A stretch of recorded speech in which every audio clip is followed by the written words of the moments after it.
आज हम देखेंगे कि IFMS पोर्टल पर कर्मचारी अपनी नॉमिनी डिटेल कैसे अपडेट कर सकते हैं।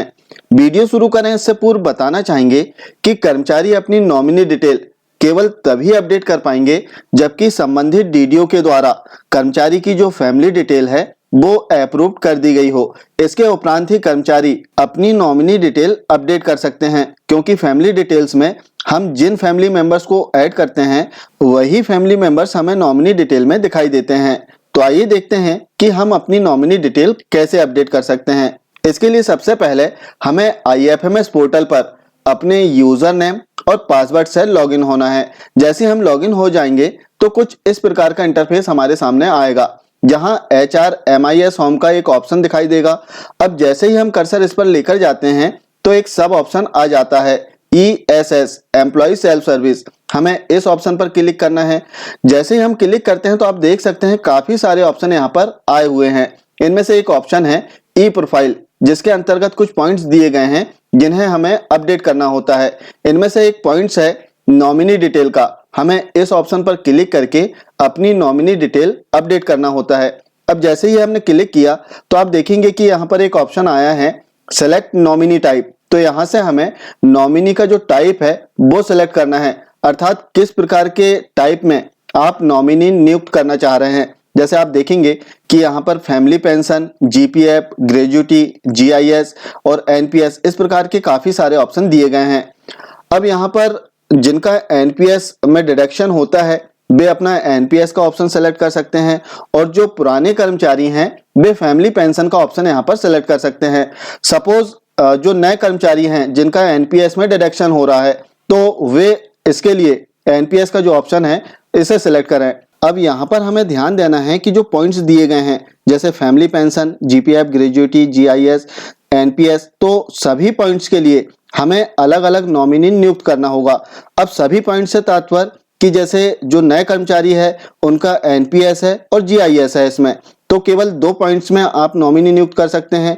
और जो नियमित कर्मचारी हैं, जो पुराने कर्मचारी हैं, वे अपना फैमिली पेंशन में नॉमिनी नियुक्त कर सकते हैं, GPF में कर सकते हैं, ग्रेजुटी में कर सकते हैं, GIS में कर सकते हैं। तो इस प्रकार से आपको एक एक करके पॉइंट इसमें सेलेक्ट करना है और सबमिट करना है, और प्रत्येक पॉइंट में आपको नॉमिनी नियुक्त करना होगा। जैसे इसमें हम नए कर्मचारियों के लिए NPS सेलेक्ट करते हैं और सबमिट पर क्लिक करते हैं। जैसे ही हमने सबमिट पर क्लिक किया तो एक नया पेज ओपन हो चुका है, जहां पर ऊपर कर्मचारी की जो जानकारी है वो दी गई है। अब यहां पर आप देखेंगे कि नॉमिनी का टाइप, इसमें 2 ऑप्शन आ चुके हैं। पहला है अदर्स का और दूसरा फैमिली का। फैमिली का ऑप्शन यहाँ पर आया है।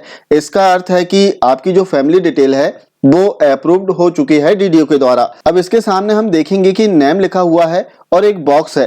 तो जैसे ही हम इस बॉक्स पर क्लिक करते हैं तो एक ड्रॉप डाउन लिस्ट ओपन हो जाती है, जहां पर हमें अपने फैमिली मेंबर्स का नाम दिखाई देता है। तो इनमें से जिसे भी आपको नॉमिनी नियुक्त करना हो उनका नाम आपको सेलेक्ट करना होगा। जैसे हमने एक नाम यहाँ पर सेलेक्ट कर लिया। अब इसके उपरांत शेयर, जो पॉइंट आपने इसमें सेलेक्ट किया है, जैसे हमने NPS सेलेक्ट किया है तो NPS में आप कितना % संबंधित नॉमिनी को देना चाह रहे हैं। यदि आप एक ही नॉमिनी बना रहे हैं तब आप 100% दे सकते हैं। यदि 2 नॉमिनी बना रहे हैं तो आप अपने स्वविवेक से इन्हें परसेंटेज दे सकते हैं। चूंकि हम एक ही नॉमिनी बना रहे हैं इसलिए 100% संबंधित नॉमिनी को दे देते हैं। इसके उपरांत इसमें हम देखेंगे कि जो नेक्स्ट इसमें ऑप्शन है नॉमिनी का एड्रेस। तो नॉमिनी का जो एड्रेस है वो ऑटो फिल है यहाँ पर, क्योंकि हमने जब फैमिली डिटेल हम अपडेट कर रहे थे उस समय हमने सभी फैमिली मेंबर्स का जो एड्रेस है, बैंक अकाउंट है, इसे उसमें ऐड कर दिया था। और DDO के द्वारा अप्रूव्ड हो जाने के उपरांत इसमें फैमिली मेंबर्स की सारी डिटेल आ चुकी है। जैसे ही हम यहाँ से नाम सेलेक्ट करते हैं तो संबंधित फैमिली मेंबर्स की सारी डिटेल, एड्रेस, बैंक डिटेल, वो सभी आपको नीचे देखने के लिए मिल जाएगी। अब यदि फैमिली डिटेल अपडेट करते समय आपने संबंधित व्यक्ति का जो बैंक खाता है इसे ऐड नहीं किया है, तब आपको फिर से अपनी फैमिली डिटेल अपडेट करना होगा और अपने DDO से इसे अप्रूव कराना होगा। इसके पश्चात ही नॉमिनी डिटेल में संबंधित व्यक्ति का जो एड्रेस है और बैंक डिटेल है वो शो हो पाएगी। इसके पश्चात हम पेज को नीचे स्क्रॉल करते हैं। अब इसमें नेक्स्ट ऑप्शन है इनवैलिड नॉमिनेशन का, अर्थात अमान्य नामांकन का।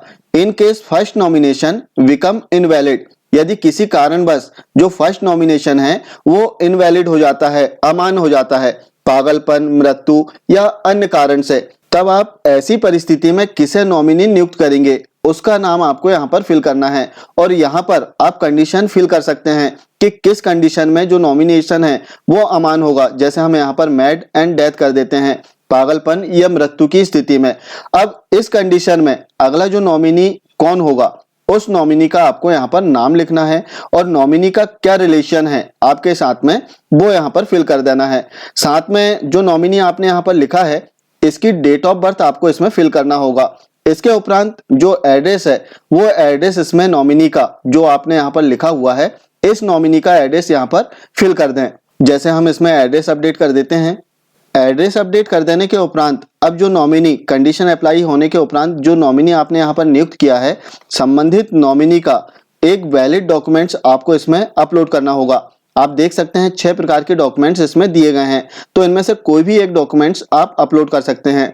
जैसे हम आधार कार्ड अपलोड कर रहे हैं तो जो चेक बॉक्स है इस पर टिक कर दें और डिस्क्रिप्शन में आपको लिख देना है कि कौन सा डॉक्यूमेंट्स आप इसमें अपलोड कर रहे हैं। इसके उपरांत चूज फाइल पर क्लिक करके संबंधित डॉक्यूमेंट्स को आपको इसमें अपलोड करना है।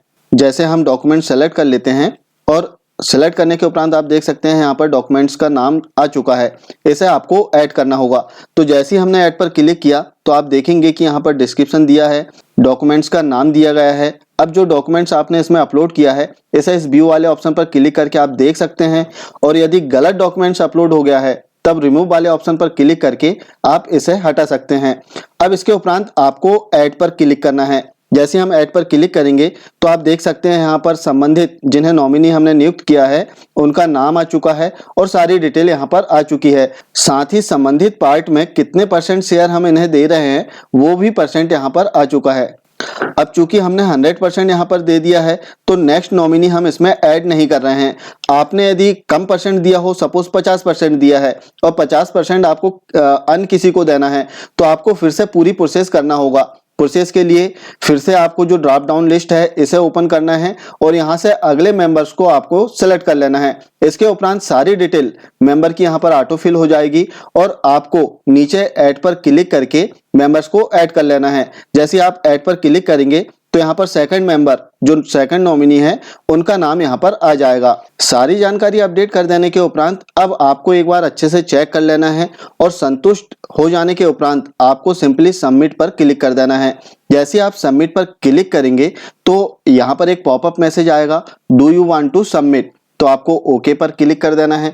जैसे हम ओके पर क्लिक करेंगे तो आप देख सकते हैं यहाँ पर रिक्वेस्ट नंबर आ चुका है, रिक्वेस्ट टाइप आ चुका है, साथ ही सबमिटेड टू किसे सबमिट हुई है हमारी रिक्वेस्ट इसकी जानकारी आ गई है और स्टेटस क्या है वो यहाँ पर आ चुका है। तो इसका एक फोटो आपको अपने मोबाइल से लेकर रख लेना है। यह जो जानकारी है इसे आपको किसी डायरी में नोट कर लेना है। इसके उपरांत सिंपली आप ओके पर क्लिक कर दें। जैसे आप ओके पर क्लिक करेंगे तो यहाँ पर आप देखेंगे कि कुछ इस प्रकार का इंटरफेस आ जाएगा। अब आपको बैक हो जाना है। बैक होने के लिए HRMIS होम का जो ऑप्शन है इस पर कर्सर ले जाकर ESS एम्प्लॉय सेल्फ सर्विस इस पर फिर से क्लिक कर दें। जैसे हम क्लिक करेंगे तो फिर से जो पुराने ऑप्शन है इस पर हम आ जाएंगे। अब इसके उपरांत यदि सेकंड पॉइंट में हमें नॉमिनी नियुक्त करना है तो फिर से जो नॉमिनी डिटेल है इस पर हम क्लिक कर दें।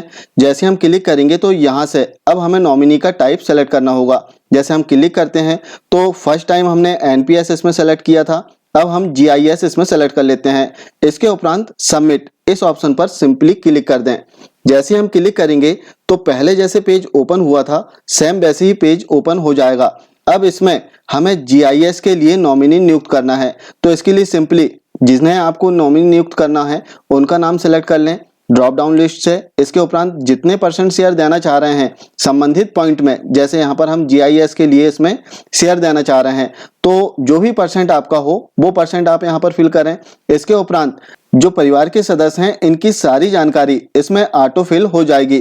तो इसमें आपको कुछ नहीं करना है। इसमें केवल जो इनवैलिड नॉमिनेशन है इसमें आपको अगला जो नॉमिनी है इनका नाम फिल करना होगा। जैसे हम स्क्रीन को नीचे स्क्रॉल करते हैं, जैसे आप देखेंगे इनवैलिड नॉमिनेशन अमान्य नामांकन, तो अमान्य नामांकन की जो कंडीशन है वो आपको फिल करना है और ऐसी परिस्थिति में अगला जो नॉमिनी है आप किन्हें बनाना चाह रहे हैं उनका नाम और उनकी सारी जानकारी इसमें फिल करना है। साथ ही जिन्हें आपने नॉमिनी नियुक्त किया है कंडीशन अप्लाई होने पर इनका 6 डॉक्यूमेंट्स दिए गए हैं।